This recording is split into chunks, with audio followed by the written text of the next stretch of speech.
Do you want to go to check out the top of the lighthouse? Yeah, definitely. Yeah.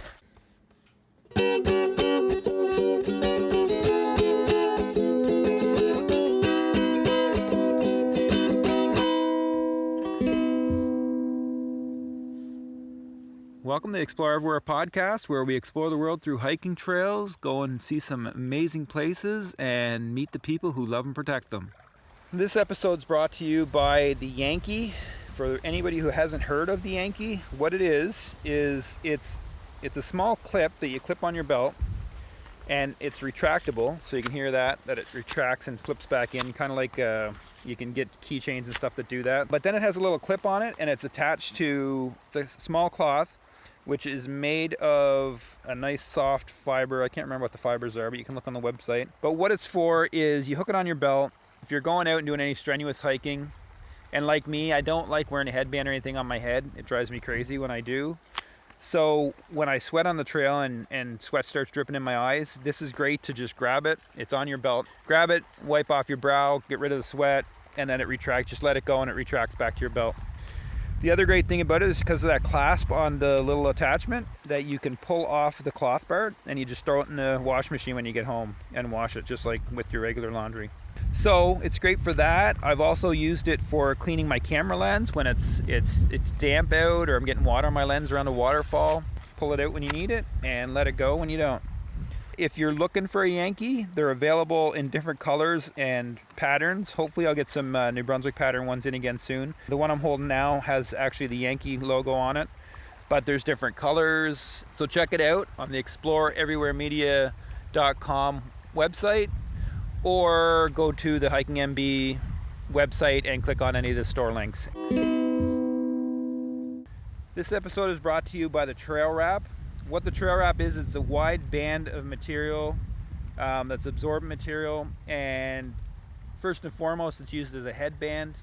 It can be used as a face mask, which is important during the pandemic. It can be used as a scarf, a hair tie, bandana, foulard. I have no idea what that is, but I guess you can use it for that. It says all in the packaging what it can be used for. Balaclava, a beanie, Saharian, I have no idea what that is either. A pirate, wristband, and more. So there's all kinds of different ways you can use it. What it is a quick drying material. What I like most about them is that they're branded to different provincial maps. The one I'm holding is actually a map of Nova Scotia. I've got PEI maps available. I think I've got another pattern that has more trees on it and stuff. I've got Canada versions if you want to represent Canada. But they're a great little addition to your bag if you want to keep the sweat out of your eyes while you're hiking, or any of those other uses that I mentioned.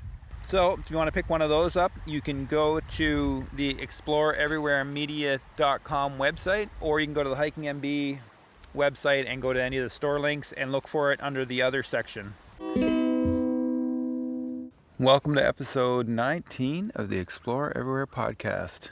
Coming to you from the banks of the beautiful St. John River, just below Nakawik. It's a beautiful morning. The mist is just rising off the water. It's I think it's October 5th. Fall colors, actually looking across the river, a lot of them are beyond peak. There's a few trees that are still at peak.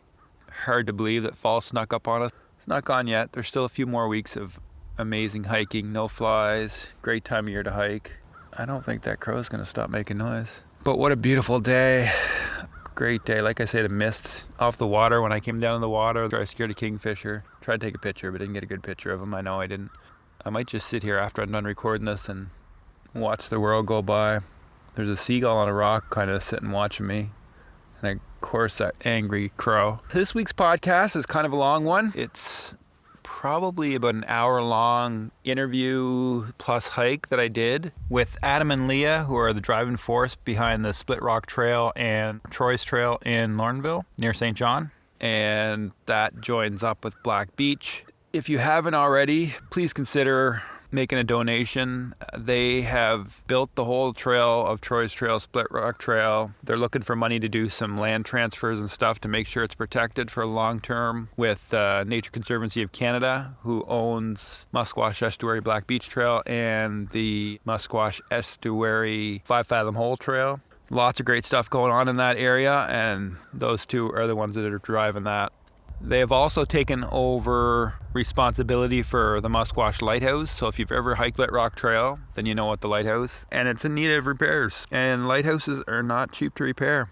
They have a lot of special needs, being coastal and exposed. It's a pivotal point of that Split Rock Trail. Very important. If you haven't already, I'll have a link in the show notes for the podcast with the posts that I put out around the podcast. There's some other exciting stuff coming up, so stay tuned in the next week or so. It might be actually happen before this, but well, I might as well say it. There's a contest coming up, and it will be going through Thanksgiving weekend. I think it's coming out Wednesday or Thursday.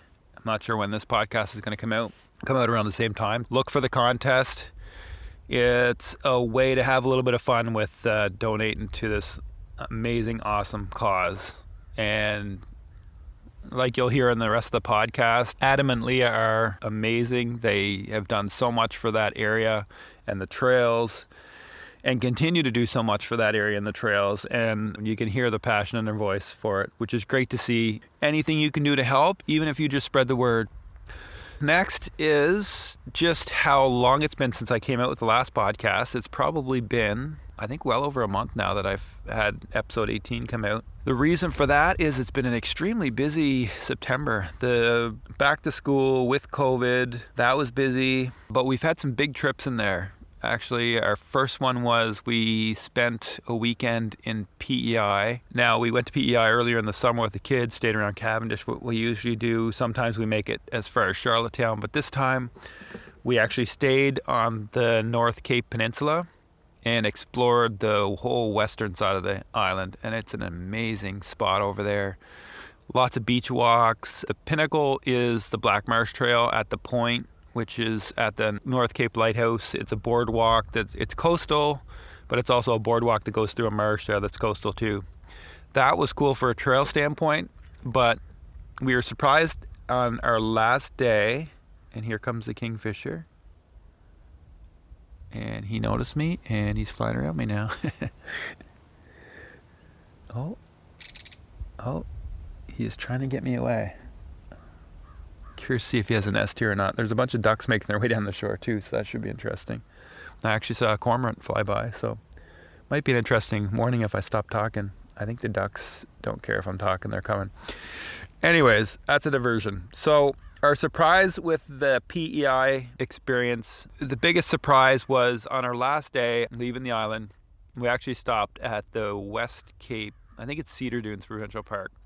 West Cape Lighthouse. So if you've ever seen a big lighthouse it's actually the tallest on PEI. It's black and white striped, which is unique. We stopped by there, and what an amazing spot. We only had about half an hour to explore. We ended up going through, there's a museum that actually works its way up the lighthouse, and at the end of the museum you're at the top of the lighthouse looking out over the beach. You're looking out over the bay. You're looking out over, it's an amazing spot.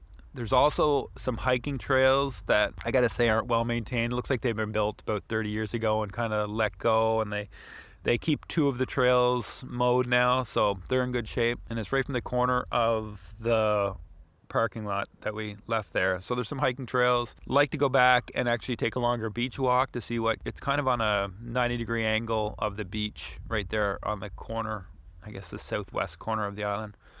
But an amazing spot to explore. The other thing we want to do that we noticed is that it's an inn, and we would love to go back there and stay next time we go to that area. But we also want to go to the eastern end of the island, which we've never been to before, too, to explore. That was our explorations of PEI, so that took a weekend. I've been getting a chance to pick off a few of the trails that I've had on my list for a while. I guess most notably, I've had St. George Marsh Trail. There's a few trails around St. George that I've wanted to hike for a long time, but I could just never make happen. Hiked the St. George Marsh Trail. Got some good pictures, I think, of osprey landing on their nest. They're kind of fighting over something. Haven't posted any of that stuff yet, so I haven't even gone through the pictures of that. Also, the Boar's Head Nature Preserve in St. John. I've had that on my list for a long while. A really cool spot to explore right in the middle of the city. And feels completely wild once you're down in there and you get down to the shore. The other big adventure was last weekend. A friend of mine went up to Mount Carlton Park and we hiked the Three Peaks. So we went up Sagamuk. Our plan was to stay at the Headwaters campground, but for some reason we weren't able to. They wouldn't let us. something was going on outside the park. I'm thinking it was some kind of fire. If anybody knows, let me know. But we couldn't stay at the headwaters, so we had to stay at the main campground. What we did, beat the crowds, because there's a lot of people there, and we got there at 10:30 in the morning. We went and climbed Sagamuk instead, and even then the parking lot was full. We had to park kind of off the side of the road. So we climbed Sagamuk, crossed over the plateau to Mount Carlton Peak, and this friend of mine's never been to any of the peaks at Mount Carlton. He's been to the park before, but he's never climbed the mountains, so crossed over to Mount Carlton Peak. Then we came back, and on our way back, we just had enough time to go to Mount Head. And by the time we came down the mountain, it was just right to the point where if it was 5 more minutes, we would have had to get our headlamps out. So we were scared the rangers were going to come looking for us, because I have gone up Sagamuk before, taken pictures of the sunset, and came down in the dark, and the rangers were starting up the trail. And there's an incident there about a month ago that makes them even more sensitive to that. So, note to everyone, always bring a headlamp no matter how long you think you're going to be out hiking. Go and enjoy all these places next couple weeks. Basically, Thanksgiving weekend is the closure of most of the parks, so that's kind of the official end in my mind of the hiking season. I hate to see it come, and it hurts me, but there's still so much to explore before it starts to get wet and messy with snow. Probably got another month before that really happens. Get out there, enjoy not having flies, dress accordingly. There'll be some fall colors left for sure. Now, with the end of, the official end of hiking season on Thanksgiving weekend, my plan now is to switch gears, which is always the case at this time of year. I switch gears a bit. I still try and get out as much as possible, but it kind of the traffic and the excitement around hiking drops off. So I've already started switching gears. That's kind of why the podcast has taken so long to get out to, is to doing work on the website. I have a lot of trails that I hiked this summer that are new to the website, and I mentioned a lot of them. I mentioned Boar's Head, I mentioned St. George Marsh, Williams Trail, Troy's Trail needs to be added. I'm going to add King's Landing. I have the Acadian Park, in Caracat added already. I'm kind of back and forth on whether to add these kind of trails, but they're great places to take a walk. There's a fee to go in, but the history and the exploration of the area, they're just great places to take a walk. That's why I add them to the website. But I've left King's Landing, and I haven't added it till now, so I'm going to be adding that. Then we had our Grand Medan trip this summer, so I've got a lot of trails from there. Becca-Gwimick Trail is new. Heartland Riverfront Trail, kind of an extension of that. We did the section of the Upper Salmon River in Fundy, the Buck Falls up north, Rainbow Falls. Also, I'm going to add Pabineau Falls as its own trail. I've had it as part of the Nipisquit Trail for the past few years, and it deserves its own trail. It's got a trail down along the river there on the parking lot side. Dutch Point in Hampton, Riverside Trail in Shediac, which is kind of a newly renovated trail. I guess another little trail down that area is the Old Scadook River Bridge. So number one on my list, actually, before I even get into updating and adding those new trails, is I've got some help out with translation for the website.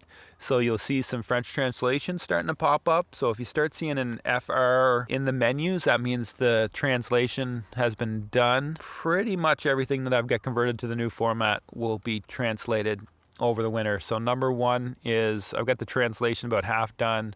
Just got to start adding it to the site and linking it up. Then the plan after all that translation is uploaded, which will probably take in the spring or beyond, is to upload these new trails that I just talked about. And then after that, get into updating PEI, the 4 trails we did on the western shore. And I still have quite a few trails in Maine that I haven't updated on the Maine site yet. That's the plan for the winter. I wish I had more time to do all of this and could get it done sooner, but it takes a lot of time to do all these things. It'll be well in the spring before I get all that done. I'm usually more optimistic on what I'm going to get done than I actually get done. But that's the plan for the winter. Hopefully you all enjoy the content. Podcast is going to continue. I kind of flip back and forth because I'd like to get back into video quite heavily next year. And the podcast does take a bit of time, so it takes time away from video, but I'm going to work through that. Even over the next few months, the podcast is going to be more me talking, less interviews, but I love doing interviews with people. It was great to get out and meet some of these people that are key to the trails, the amazing trails around the province. So with that, I've rambled enough. It is time to... The crow has moved off in the distance. The ducks are actually multiplying. There's probably about 10 ducks here now.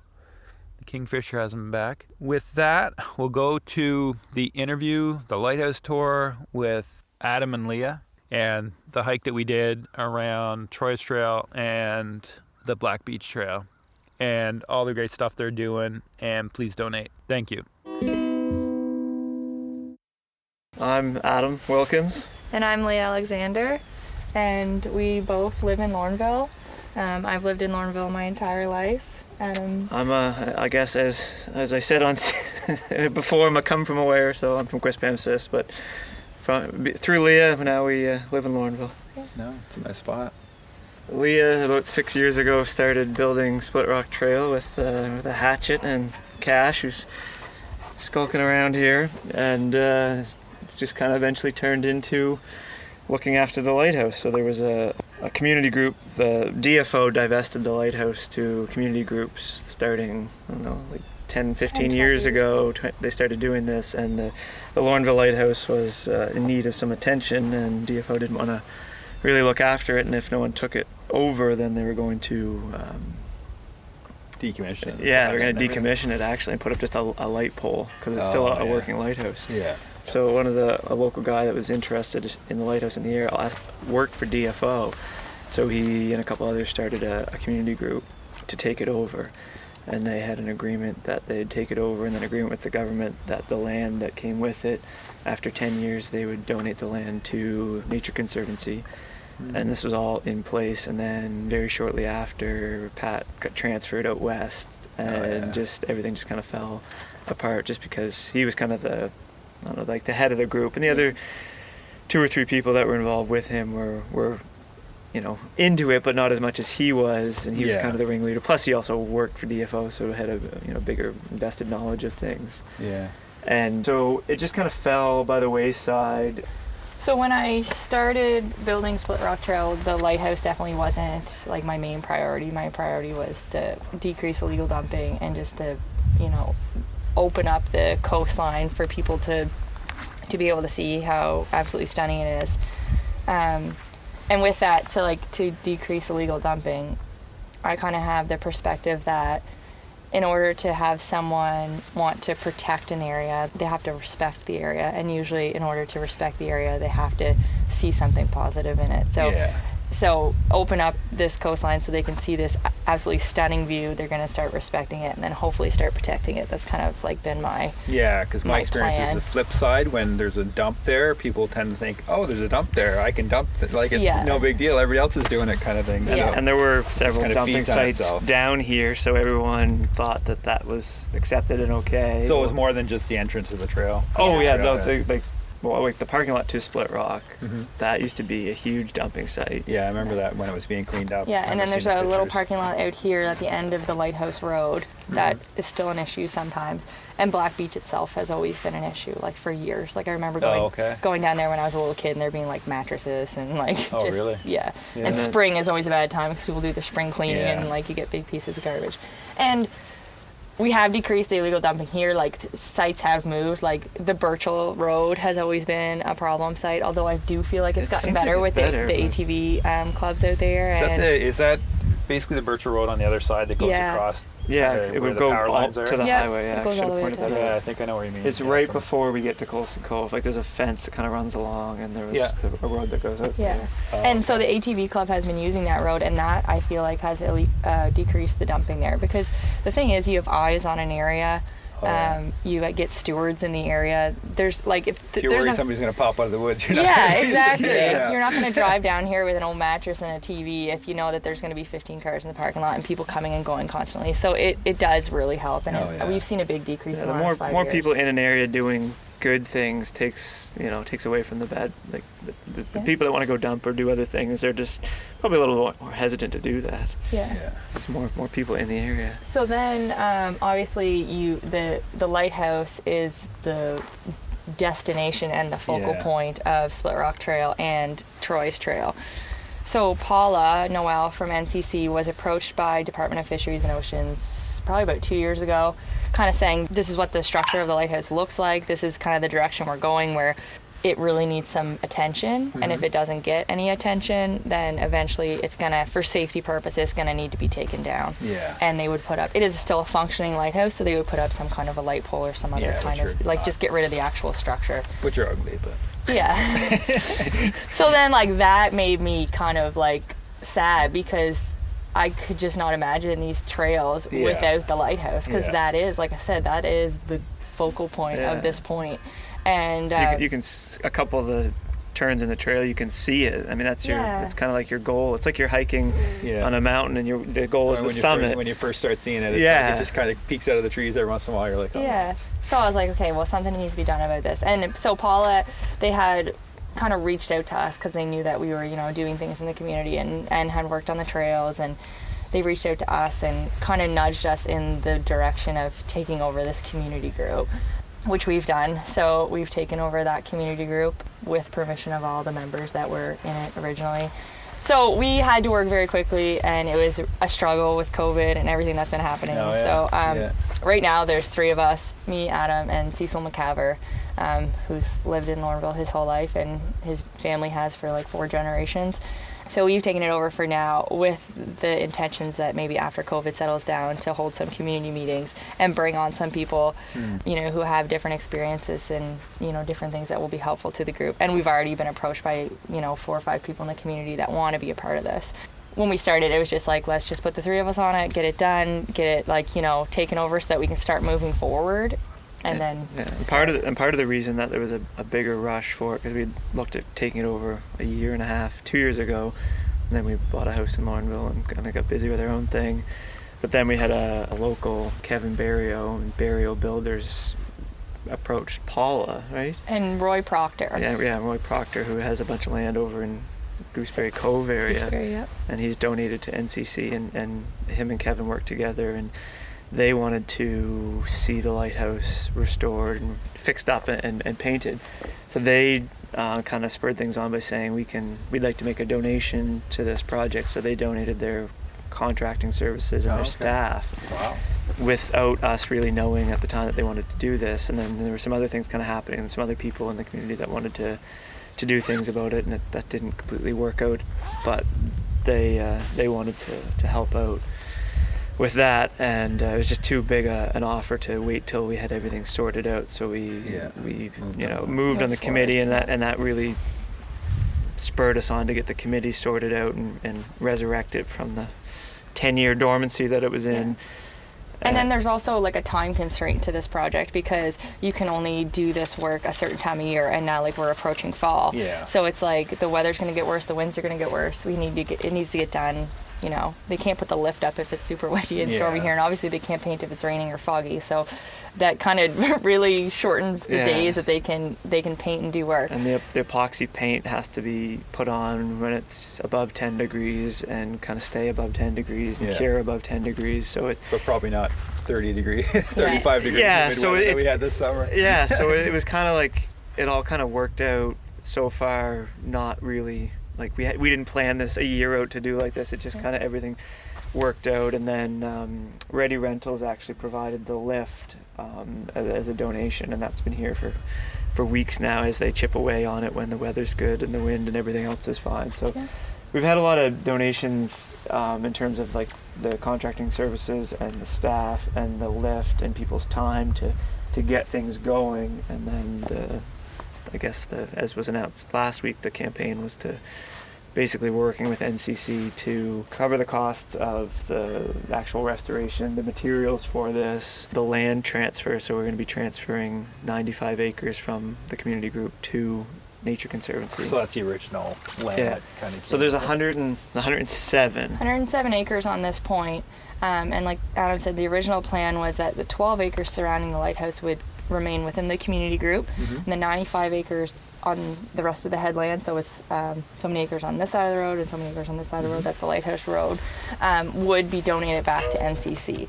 And there is a fairly large cost with that, because NCC is a nonprofit group and we are also a nonprofit group. Yeah. So they have to be able to pay their staff, it has to be surveyed, there's like lawyer fees involved, like there's a lot of fees involved, which sounds kind of crazy, but it's how it is. So no, it's any land. Yeah. We didn't realize so any of this part. The amount that we're trying to raise is approximately $35,000.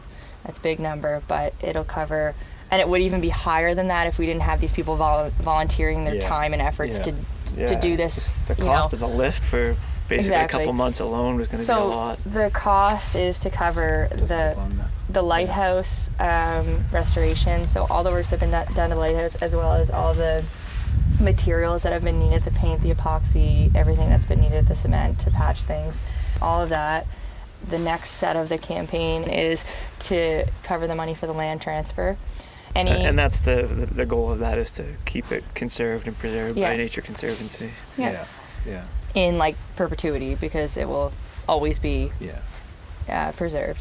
And then the next section of that is any money left over, or not left over, but will be, now that NCC is going to own parts of these trails, so they'll own part of Troy's Trail on that side and part of Split Rock Trail on this side, they will bring in a trail consultant just to hike the trails, see if there's anything that needs to be changed, anything that they think is unsafe that we should change a little bit. I mean, we're not professional trail builders. I'm a registered nurse and Adam's a nurse practitioner. So, I like to little bit different. I like to think we do a pretty good job, but it didn't come in any of our education. So it's just something we enjoy doing, but obviously we would love to have someone here that is a professional trail builder. Like you say, the where you go over the hill with the rope, where it's eroding. Yeah, and there's stuff a like couple that, spots. And some of those spots are spots that originally were quote unquote safe spots, but we didn't anticipate the amount of traffic that they would get, and some erosion has happened and it's made it slippery and whatnot. So trail consultant will come in and kind of assess the trails and make suggestions, and so the money will go towards that, and as well towards some trail signs to help people with what direction they're going in. And we were talking earlier, I was mentioning some trail signs at the trailheads, as long as corresponding markers on the trails. So if someone was to get injured, they could say, I just passed this sign, and like emergency response team could come and say, oh, we know exactly where that person is. So you'd have to meet with emergency response. And we would definitely share those plans with them, and that's kind of the plan. And so that's what the money would go towards, is those three kind of projects all scooped into one big large campaign. So it's basically working with NCC and us and NB Power too, because they're putting in signs, saying to hike at your own risk on the portions that's on their property, and they might help with maps or things on that section. So it's just kind of working with all the different groups in the area to basically improve the area and have the trails be good. And then also working on the Black Beach Trail, which is the NCC trail, but so that can have all the trails can kind of be of a similar variety and maybe style of signage or something, that we all work together. And then if there are any future trails, we can all kind of work on that too. So it's kind of a larger campaign to save the lighthouse and the whole area, and improve access and safe access.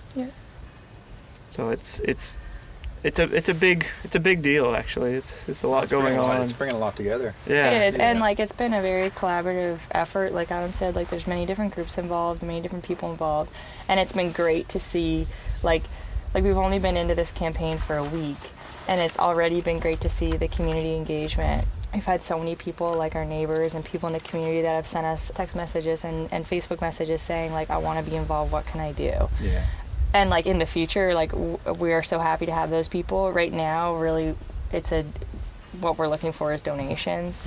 I mean, in the future, we love to have different people who have different expertise to build Explore Lawrenceville Incorporated, and also to help us with trail work. So are you guys a not-for-profit, officially? Yep.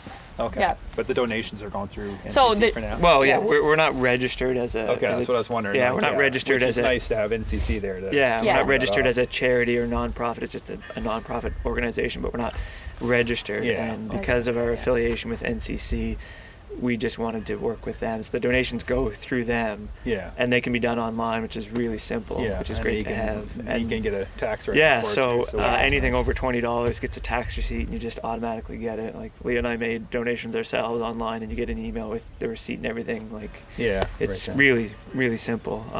And we've tried to plaster that link everywhere. So I'm going to share it. I'm going to donate some. I meant to do it last night, but I'll donate some. Not to worry. NCC has really been a lifesaver for us, because like I said, there was a push to get this done quickly. And like I said, the three of us, we all have full-time jobs. None of us are this isn't our job. Yeah. So it's so nice to have NCC. They're already all set up to take donations. Yeah. They're They've set done up to give these campaigns before. That could get complicated in itself. if you don't have Exactly. that. And I was like, I don't want to be taking people's money because like I just don't want that it's a whole- responsibility. I'm not ready for it yet. So it's great that NCC's kind of stepped in and played that role for us. Yeah. We have had people approach us and say we want to donate like just to the Lighthouse project. Yeah. But NCC is setting aside, so like when you go to the link, it is a specific donation that will go just towards this campaign. Yeah. And there's also, if anyone's concerned, there's also a spot where it says like additional comments, and you can type in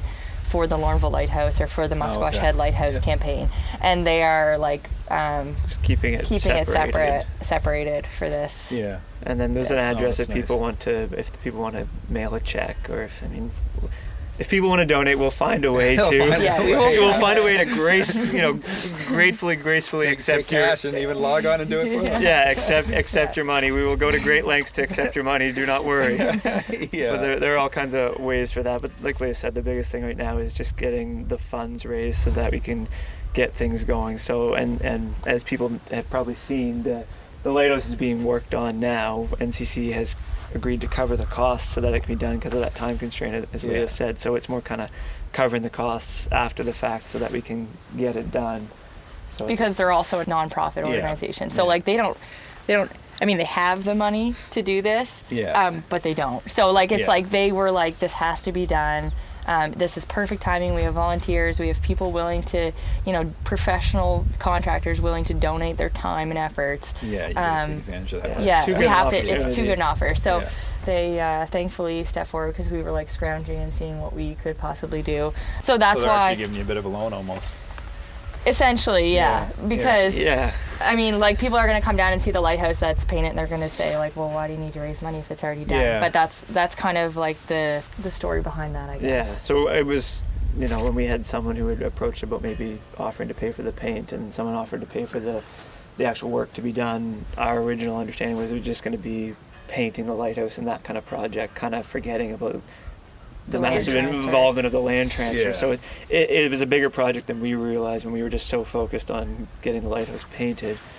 So like Leah said, we were looking at first about even just paying for the materials ourselves, which was, we were like, can we just like scrounge out Can we- 10 grand and do it ourselves? It's like, it's kind of With a wild. ladder and a Yeah. paintbrush. Yeah, so we did actually seriously look at that, which would have been wild to do, and I'm glad we didn't do that. Remortgage our house to paint a lighthouse. Just save it in this time frame. But it made sense to roll it into this larger project, and we'll just have this fundraising campaign, and NCC set up for that. That's what they do nationally, and they have access to national large donors too. Yeah. So they may have some donors that are from outside of the area, and we're going to go to all the local businesses, the industrial park. Like there's lots of businesses in Lorneville that we hope that, and just general hikers. There's the Spitlock Trail Facebook page has 2,500 people. Like if everyone gave a couple dollars, that would go a massive definitely. way. And obviously your page has like 25,000, I think, or something crazy. Yeah. So just getting if people want to contribute or help, we'll take whatever kind of volunteer or money. Is there any minimum donation amount on the website, or Pardon? any minimum I don't donation? think so. No, I don't think so. If you want to give $1, give $1. Yeah. I mean, if you can't give anything, you can come and do trail work someday or volunteer, whatever. We're just it's just about a community initiative to save the area, save the lighthouse, and so that people can continue to enjoy it, and no one needs to feel pressured to help or donate. But if someone wants to be involved, it doesn't always have to just be a financial contribution. Oh no, it's one of the nicest trails in the province, I'd say, and I've been on most of them. Yeah. we're pretty happy with the area. It didn't like Leah didn't have a grand master plan. Is can I get to the lighthouse with a hatchet and a dog, and now we're saving a lighthouse. And No, I think it's amazing that, when you're close to St. John, which is a huge population center, like Irving Nature Park's kind of overlooking St. John, so you don't get outside of the city. Yeah. But when you come here, as soon as you turn around the corner to Colson Cove, you're like, you've left the city behind. And That's like you can look down the coast and you really can't see any like kind of human life. When I first hiked it reminded me of Grand Manan. We were just over Grand Manan last month, hiked around over there, and it's it's remote, and it's Bay of Fundy, and it's lots of views. It's full of views. And that's part of the reason that we want to look after things, is that, you know, if we conserve and preserve the land, then it will remain wild. There'll be nothing built here. Like the 12 acres we have here, we're not doing anything with it. It will be left. Maybe we put up a picnic table. Yeah. But it's going to be left so that it can be wild for people to enjoy. And it's got a lighthouse. Yeah, cool. Yeah, lighthouse. I mean, it's a beautiful day. You can almost basically see Nova Scotia, I think, if we look around the lighthouse. Yeah, we can. Yeah, it's just, I don't know. I'm not from here, so I didn't grow up coming down here like Leah did, but this is my home, and I've pretty much fallen in love with this place. No, well, when you look like from the lighthouse and you look, I guess like looking out of the water to the right towards Gooseberry Cove, almost everything that you see is Nature Conservancy. Yeah. So all this land is protected. Musquash, so you can almost hope that, you know, in 15 years or 20 years or 30 years that the lighthouse will still be here and your view really won't change. And that's kind of the goal, because I've been coming here since I was a child, and really it looks the exact same as when I was a kid. Like nothing's changed. You can't see much along the coast. And it's just, that's kind of special, especially in this day and age, you know, with so much development. And especially in our so close to St. John. Yeah, that's the fascinating part. And especially in our province, that is so industrial. Like we live in a very industrial. And our part of the province too is city and province, and so it's so nice. And like just to come down here and know that those trees are always going to be there, and it's always going to look like that. The estuary itself is pretty fascinating. It is. I hiked the 5 Fathom Hole Trail. I didn't even plan it, but I hit it at low tide, and the mud flats are just endless. Yeah. It's amazing. So like Adam said, we would really love to see businesses in the community and people in the community step forward with donations to kind of take ownership of this area. Kind of going back to what I said before about like respecting and protecting an area. Yeah. It almost gives them like a sense of ownership and it's a sense of community. Being a steward of the area. And when I say community, I don't mean Lorneville. I mean the hiking community. I mean the birding community. I mean everybody that... New Brunswick at large, basically. Yeah, everybody who loves and uses this area. It would be so nice to see, like Adam said, even like small donations, and then they have that sense of, I helped preserve this area, I helped save this lighthouse, I helped build these trails. Yeah. Because that's what the money's going towards, is, you know, building these trails, like doing work on these trails, building new trails, and conserving this area. So it'd be so nice to have all these people that are stewards of this area. Yeah. And not saying you have to make a donation to be a steward of the area, like the person that picks up the granola bar wrapper that someone else left. Yeah. Like, you're taking ownership of this area and responsibility for it, and that's just really beautiful to see. Yeah. And the more people that come to this area hiking and enjoying it, they're probably going to, you know, stop into some of the businesses in Lorneville and spend their money. So it kind of grows that community, and everyone becomes involved. So, do you want to go to check out the top of the lighthouse? Yeah, definitely. Yeah. Watch your head and everything else. Do you want me to carry anything if you've got your thing? No, I'm good now. I mean, I wouldn't trust much of your gear either, so. So did they have to take all the paint off of it before they primed it? Yeah. The thing about it being in such rough shape is there wasn't much paint left on it. So it didn't require too much prep work. It's a lot of stairs.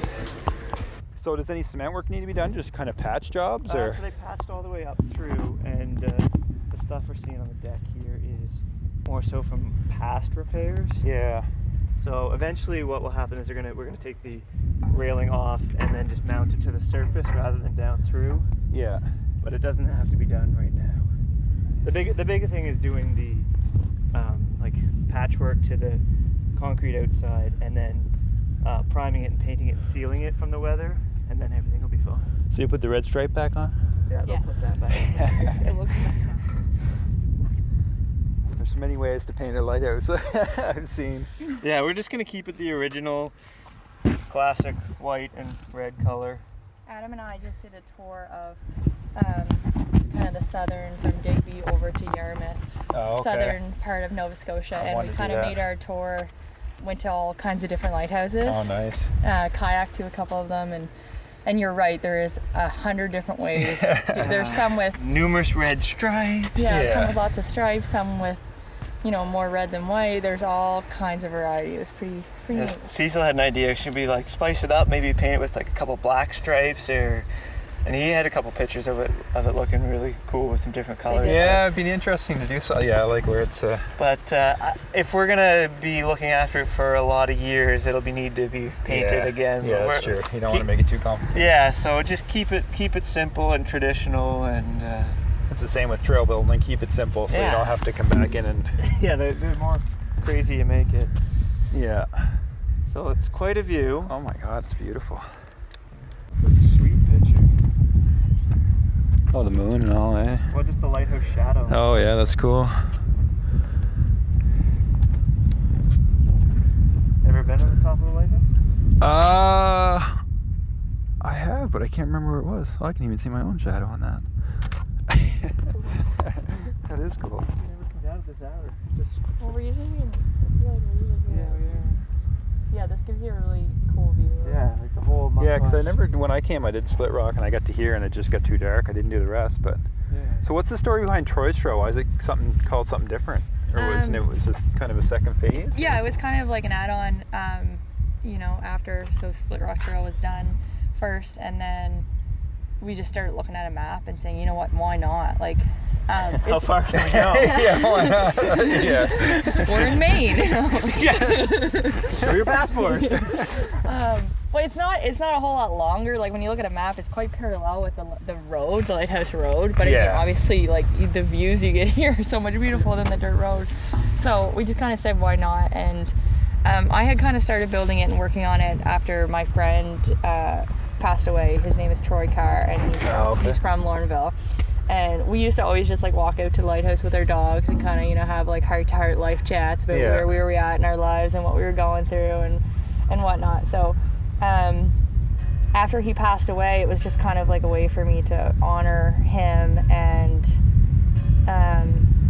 just kind of like connect with him. Like I would go to the the graveyard and see like the stone or whatever, and it just wasn't like there was no I just didn't get any kind of feeling there, and I just this was like kind of a place where it's so beautiful and peaceful and really kind of spiritual, and I could just come out and chat with him and kind of work through my grief as I clipped my way along the coast with my clippers and my hatchet. It was just kind of that. So, and it's nice because his family still lives in the community, and I know like his brother still lives here and he's hiked it, and it's just kind of a nice memory really nice for everyone. So it starts at Colson Cove, Split Rock here, and then to the lighthouse. Then Troy's Trail goes down to Black Beach. Black Beach. Yeah. Then beyond Black Beach is the if you're standing at Black Beach and looking out to the water on your right, there's a 4-kilometer loop. That's the Nature Conservancy's Black Beach Trail. Yeah. The Black Beach Trail. Yep. Yeah. And then way over there, you actually couldn't see where it would go, but the 5 fathom hole would end in the Musquash estuary, kind of over that corner of land. Over on the which corner is also there. NCC. Yeah. So there's much potential. Which are nice trails, but I think this one's nicer. I won't tell them that. We're biased, but it's just the nature of the land and the location. Like it's the estuary is pretty cool with the mud flats at low tide. It's like it just goes on forever. It's low tide now, so we'll eventually get to see it. Well, I get we both do. Like it compliments all the time. Like, oh, the trail is so beautiful. The trail is so beautiful. And I'm like, well, it's not the trail that's beautiful. It's what was already here. We just made it accessible. That's all we did. Yeah, true. Yeah.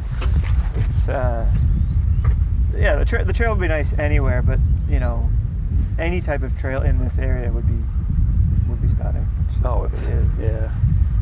I just can't believe how perfectly great it is. Yeah. No, it's really nice. So should we hike? Yeah. The fundraising efforts are going to go to new signs too. Yeah. And if people can stop stealing them, that would be great too. People are stealing them? Oh, yes. Oh, I'll make you one. Which I'm flattered, but I'll make you one if you want, but is that why that one's up so high in the tree? Yeah. yes. And then once I got it up there, I took the branches off to climb to get it. So that one has remained. Grease the tree too. Yeah. Like one of those squirrel repellents. Yeah, that's what my father does with the squirrels and the bird feeder. Well, when I first started, I was using a wood burner and like wood burning all the signs, which Yeah. took forever. Yeah. So I'd wood burn all the letters, and then I would varnish them, and then they'd be on the tree for like 2 months, and then someone would take it home. And it was like, oh, this is so time consuming. These ones are much easier to make. So is that one a router? No, that one's just like just letters painted. that are Painted stuck on. wooden letters that we Oh, painted okay. separately and stuck on, but they don't just- weather well. Yeah. So routering is Yeah, like, that's and what when we're you gonna go do. to Williams Trail, you'll see that Ian's done Yeah. beautiful signs, Yeah. and that's kind of what we want to do. That's kind of what That's we want to quite a do. cliff All right there. I didn't realize there was such a cliff right there. Yeah. You Yeah, actually and can come out to that point. Yeah, and the fact that it's low tide, you get to see a bit more of how the coast is. Yeah, I like the way it comes out and kind of comes around the corner where you can see the lighthouse. Like it's Yeah. Yeah. first you leave Colston Cove, you go around the corner and you don't see St. John anymore, and then you come around this and start seeing the Yeah. lighthouse. It's just the views are nice. And then you get all the crazy people climbing down the crack over there. We've never been down. No, yeah. We started down with a It was group all- of people, and then Cecil was there actually, Yeah. and he got down to the bottom and he was like, "What is this touching my leg? There's like a prickly bush or something." Oh, or something. yeah? Anyway, they turned on the light and it was this great big porcupine. Oh, down there. really? yeah, so we all were God. treated. Oh my god. So I don't frequent. the Not that cave. porcupines are scary, but I don't want to touch one. Odd area. I don't want it touching my leg. So some people like to go down backwards. I'll let you go next. Yeah. And some people like to go down forwards. So whatever you're more I'll comfortable. probably go forward, I think. So basically, the priming and painting is the key thing that needs to be done, the layers. Yeah, I mean, the nature of the lighthouse is it's not an exposed location. So Yeah. it's the prime, the scraping that they did to prepare it and fill in some of the cracks, and then priming it, and then it's 2 coats of this epoxy hardened paint. Oh, okay. That'll seal it. And I was wondering what that was. And the goal is to seal it, like, yes, to make it look nice too, but it's to seal it from the weather and Yeah. the elements. I mean, we're going to see how long it lasts. It's not like it'll last for life. Like it's such an exposed location. And then we'll work away at chipping away inside. Yeah, I was gonna say the inside get done, But it's it's not as critical. It's not structurally critical. yeah, it doesn't do anything for that. I mean, we're not necessarily going to be You're not hosting gonna give parties. tours. I mean, maybe we'll host tours or And that's something. like technology-wise, it's pretty simple. It's just a power box and light. Yeah, so- and DFO looks after the power, so we don't have to pay the power bill. Oh, okay. So the kind of the agreement is that we own and look after the lighthouse, the structure, Yeah. all of that stuff. They look after the actual navigational parts of the light, the foghorn, the little cell tower thing there, and the power and the actual functioning part of it. And So are these all foghorn things, or what are these? don't know. I thought they were vents. Yeah, Oh. they're vents because they go out. No, I see what you're saying. Yeah, so it's just probably vents for humidity and. So where's the foghorn? So the foghorn's actually down there on the ground. Oh, okay. And if the next level down, you see like a little camera. And that's the fog kind of sensor. Oh, really? So- that was my next question. How does it know when it's fog? Yeah, so on your way downstairs, Yeah. you can look. There's like a little kind of camera sensor thing. I mean, obviously, I'm not well versed in this technology. No, So, it's fascinating. someone else I've never- described it. And then it just kind of trips some type of sensor and runs the power to the foghorn that's out on the. Oh, is that what this thing, the white thing here? Like Yeah, that. Oh, okay. It must just be able to, if it can't see the other shore or something, or if it, I don't know. Yeah, That's weird. I don't know what the. Or maybe it's we a should try to find laser. out. It must have some type of. Might be a laser that kind Yeah. of if it bounces back a certain way. It's Impulse Physik Hamburg, some German sensor. Yeah. So obviously years ago there would have been a light keeper here. There's a building here, and actually near where we parked there was several buildings. Yeah. And one of the buildings actually was taken and moved, and it's the building that the vet clinic in Grand Bay. That's Oh, really? the old lighthouse building. Still has Oh, a wow. red roof and everything. That's cool. That's really cool. And when you're down here and the foghorn goes off, it is loud. Yeah, it's loud, yeah. I don't know where I was. I wasn't anywhere close to it, but it's close enough that it's annoyingly loud. But it would be almost deafening if you're right here. Yeah, we were camping last week in Briar Island off Digby. Yeah. And, Yeah, I know what I mean. The foghorn went off, and there were actually 2 foghorns on the island, and they were alternating. So we would hear one and then the other, and it was a bit of a sleepless night in the tent. Yeah. Much nicer to hear whales offshore and stuff up there in Manan. Easy to maintain the last couple of years, or is it get hit hard with blowdowns, or? It wasn't too bad. A couple storms. We'll find people just move the trees if they can. Like we'll come through with a chainsaw and do some work. So.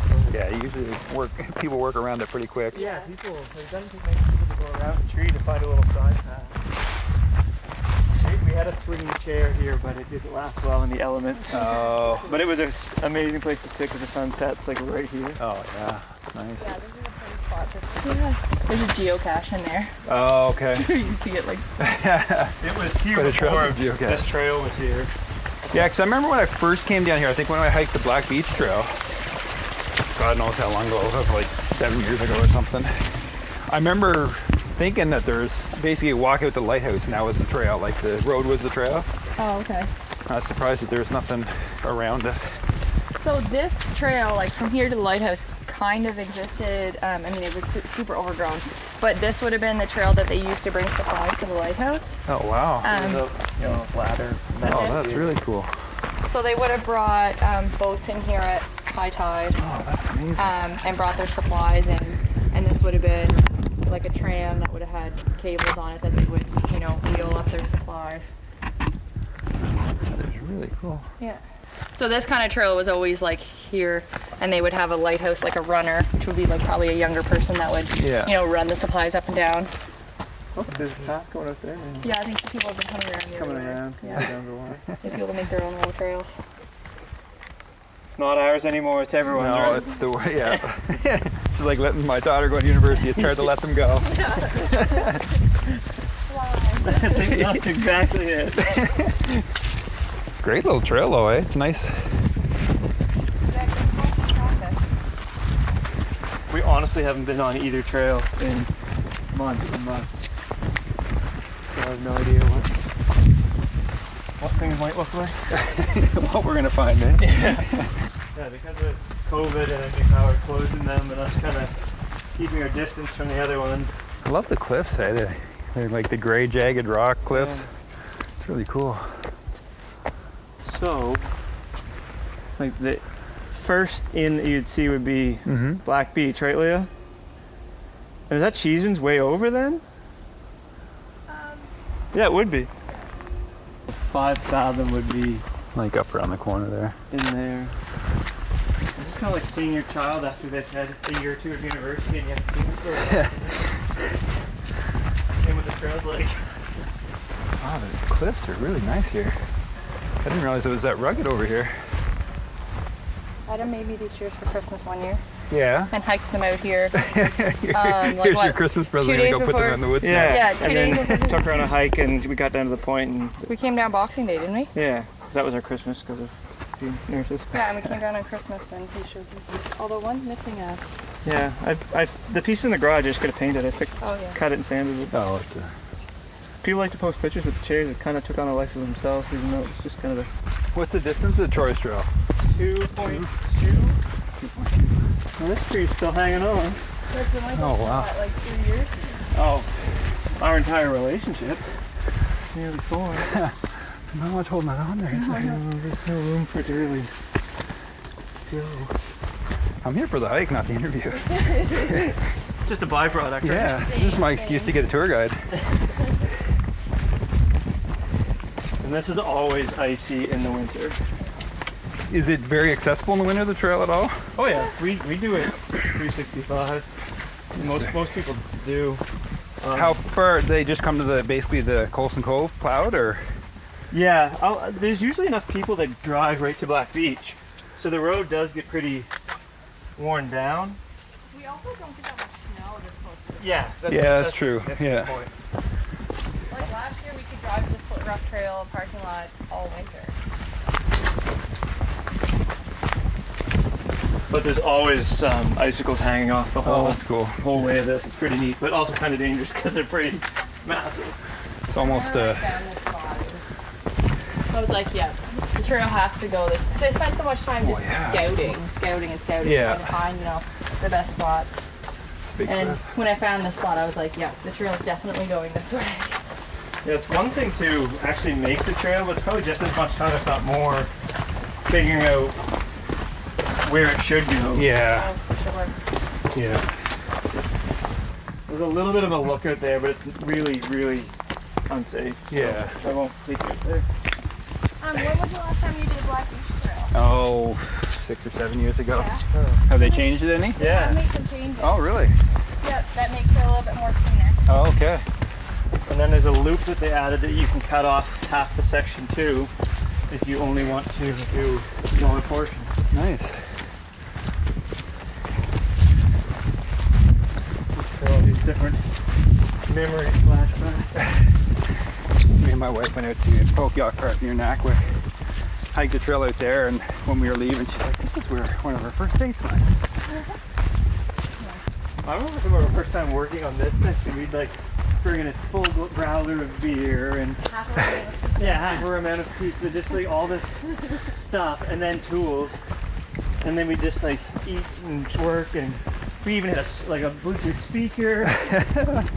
And now it's like, what granola bar do you want? And it's a chainsaw full of oil. Yeah. So that's Black Beach that you can start to see right here on the nice. right. Yeah, things don't seem as steep anymore, do they? Everything's like sunk. I don't know. Leveled itself out, did it? We just haven't done it in so long. Has it made it more kind of stepped with the roots and stuff versus just a slant before, or is it just No, it just Well, it feels like it's more like steps, Yeah. It's just more worn away, so yeah? wonder why that got moved that way. I don't know, maybe No someone view. wants to look that way. What if this kind of all going too? It used to point like that. Like this is like the Hepburn Basin, like right here. Yeah, because I remember looking out at that island from the end of the 5 fathom hole, I think. Yeah.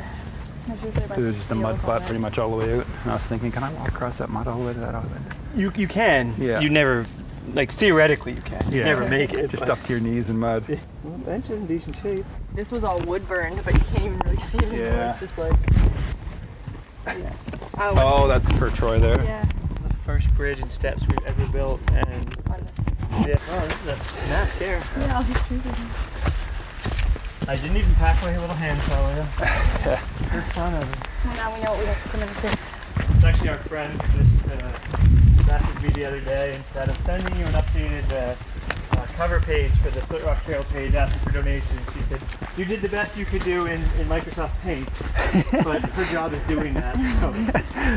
So she sent me that thing in like 5 minutes, and I was like, this is incredible. Oh my god. So lightning struck this tree. Oh, that's really at cool. some point. There's like a spiral crack. That is a goes big tree. all the way up along. This You is see spruce that big. this is also one of those features that I was like, okay, trail's gotta go by here. By Big Mama. So do you just wander around the woods looking for features to Yeah. figure out the trail? Pretty well. It makes it really complicated to get a trail that, you know, makes sense in a random tree. Yeah. Luckily, she offered to do any other logos or designs or anything we need, so I think that's her contribution Yeah. to this. Leah's actually been working on kind of a Lighthouse logo, and you're fairly talented, so. Well, I have no tech abilities. No, but you're. So like I could draw it, but then I would need someone to like actually do the computer design of it. Yeah. I haven't progressed past mastering Stickman, so. That's even the podcast. I was like, damn it, I can't figure out how to get like royalty-free music, and I don't want to pay for anything right now, so I just picked up the ukulele and guitar and played some stuff and recorded it, and like 15 minutes later, I'm like, it's not perfect, but I don't care. Well, we don't have that much work to do on this section, man. The biggest work's going to be up here. The mud bog at the beach. Oh my god, this is the worst it's ever been. Yeah. I'm not just saying that because we haven't been here. It's just this whole section needs to be rerouted if you haven't already gathered that. Yeah. See, they've been doing work on it. Yeah. Oh well, there's a marker that way, but. No, you go down around. This is where they moved it. Remember? Yeah, I know, but I just the marker where it is now. I think it might be the old one. Yeah, that's what I mean. We haven't taken it down. It used to go this way. Yeah. It used to go up and kind of just like meander through the woods, and it got really marshy. Right. But now they've gone this way, and it's more coastal. And Gary would be the one in charge. Gary Hislop, if you know what that I know the name. He's I the- don't think I've ever met him before, Yeah, but he's the trail steward for this trail. When I started building Split Rock Trail, because it was just me, and I was Yeah. the only one using it, and you know, if I went away for a week, or if I didn't get to it for a week, stuff starts to grow so quickly. oh yeah. It's kind of funny how it doesn't take much traffic to pat it down, but then it doesn't take much of a break for stuff to grow back up. Yeah. No, I know. So it was like I would have the trail cut, but then it was like every spring I was almost like starting all over again. So much stuff to grow up. So what do you got? Like a thinning saw kind of thing? Or Yeah, no? it's just a gas-powered trimmer that has the attachment that you can put the grass cutter or a saw blade on it. Oh, okay. So we Yeah. usually bring both, Yeah. and then like both adapters, chainsaw, clippers, bunch of fuel. Yeah. Like Ian did all of Williams Trail by hand saw, Oh, really? no power tools at all. So his last name's Williams, is that? No, his last name's Langley.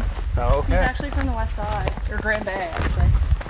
His family owns the Pumpkin Patch on the west side. Yeah, yeah. I mean, Williams is the name. So he started building this trail, and some of it was private land. yeah. So he approached them and talked to them about it. So Williams, from my understanding, is Okay, perfect. one of the lighthouse keepers. Oh, person. yeah. I remember reading that now. Actually. It's the Mitchell family that owns the land. Yeah. So William would have been one of the lighthouse keepers. I think it's the people that live there now. I think it was their grandfather Okay. that would have been a lighthouse keeper there. Is that right? Yeah, I was out there for the first time. I think that was last year too. Yeah, no, because I think it was last year the first time I drove down to that lighthouse. Maybe 2 years ago now, but Yeah. I remember thinking, what a beautiful spot, and like, Oh. why is it, like, I'm always like, you see little trails going around the lighthouse, and I'm always like following them to the end to see if they keep going. Yeah. So this is the new cross cut that they put. So you can just come back this way and only do a short. So we're at that junction now. Yeah, so we'll just go on this way. I mean, you could cross here and go this way, but Yeah. 601 has the other kind of How far is that?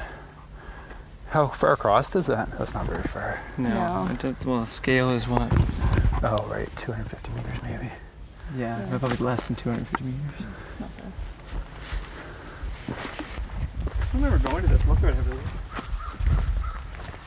Tide going, Tide's coming in. it's coming in, is it?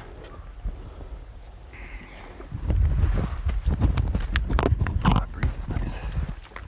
Yeah, one thing that's been good about COVID is that people have been able to really explore New Brunswick and Oh, yeah. the Atlantic province. And obviously, hiking is just kind of taken off like crazy. Is it just starting to come in? Look at that swirl. Yeah. See how like the Oh, tide weird, coming eh? in is meeting the tide coming. Well, there's the river coming out. Yeah. Yeah, you can see the muddy water coming out and the green water coming in. Yeah. My mom and I saw two moose cross right in front of us one day when we were down here. And, and we have never seen anything since. And I don't know if you've ever seen I've anything. seen tons of moose down here. Oh, you have? Oh, yeah. Well, I had never then. What are these? Oh, turkey vultures. Oh, There must be boy. something dead down in Something there. in there. Look, there's no. Holy. They're big birds. We've been seeing them for the last week. There's gotta be something big down there dead. Yeah, there's something. Yeah, because Those There's are that many- massive. there's that Oh, many. there's That many. yeah. Alright, how many cars do you think? You gotta guess. 13. 13? This Saturday. God, nice Saturday. Looks like Yeah, a long weekend, too. I don't know. Could be 20. Now are we talking everywhere? We're not going down to Black Beach, but I mean I was just talking about this. just the Split Rock this end. Trailhead. Just this end. I'll say 16. What did you say? 13? I said 13. I'm gonna stick with 13. You Just gonna go with because- one? Yes. Does it Price is Right rules? Are you coming up with a number or are you going to count What'd them? you say? 16. Just wait till she can see Yeah. over the horizon. Come I'll on say now. 18. Oh, 18. Going over. Oh no. I think I see 13 already. God, even something about the sunshade. They came prepared. Are we all counting individually here?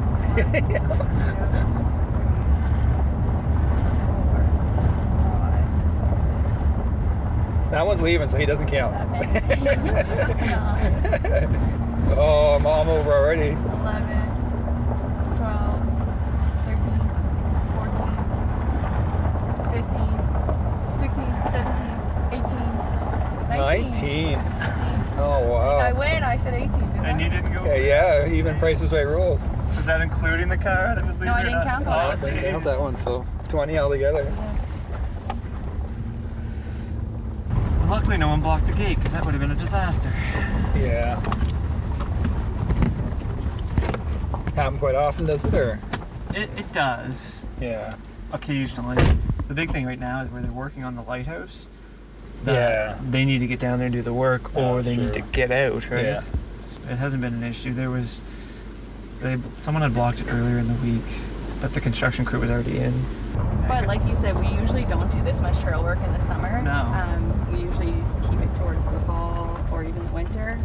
I personally really like doing trail work in the winter. It's nice and cool. Yeah. And Yeah. You control your heat better. yeah, and you can really see, like, you can sometimes cut a lot more because, like, the snow weighs stuff down, and you need to cut what's, weighed down. Right. So it's kind of nice in the winter, too. You got everything that you Yeah, no, that's all I need. That was perfect. Well, Thank great you very to meet much. you. Yeah, great to meet you guys. Anytime you're in the area, let us know, honestly. Yeah, definitely. Oh, we'll be talking as it kind of progresses, I guess. Yeah, we'll keep you updated on how things go. Thank you to Adam and Leah for taking me on a tour of the Musquash Lighthouse, a hike on Troy's Trail and Black Beach Trail. It was an amazing day and an amazing time to explore the trails and find out a bit about what they're working on. If you don't know already, my name's James Donald, the creator of Hiking MB and all of the media around Hiking MB and Hiking PEI and Hiking Maine. It's a bit of an obsession, but it is fun. It gets me out. Hope it helps get you out too. I just wanted to give you one more reminder before we go to please consider donating to the Musquash Lighthouse project so there can continue in perpetuity to be amazing trails in that area close to St. John, and the lighthouse will continue to be a key part of that trail. It's an amazing spot, and there's amazing people doing a lot of hard work there, and they could use your support. Until next time, hope to see you on the trail.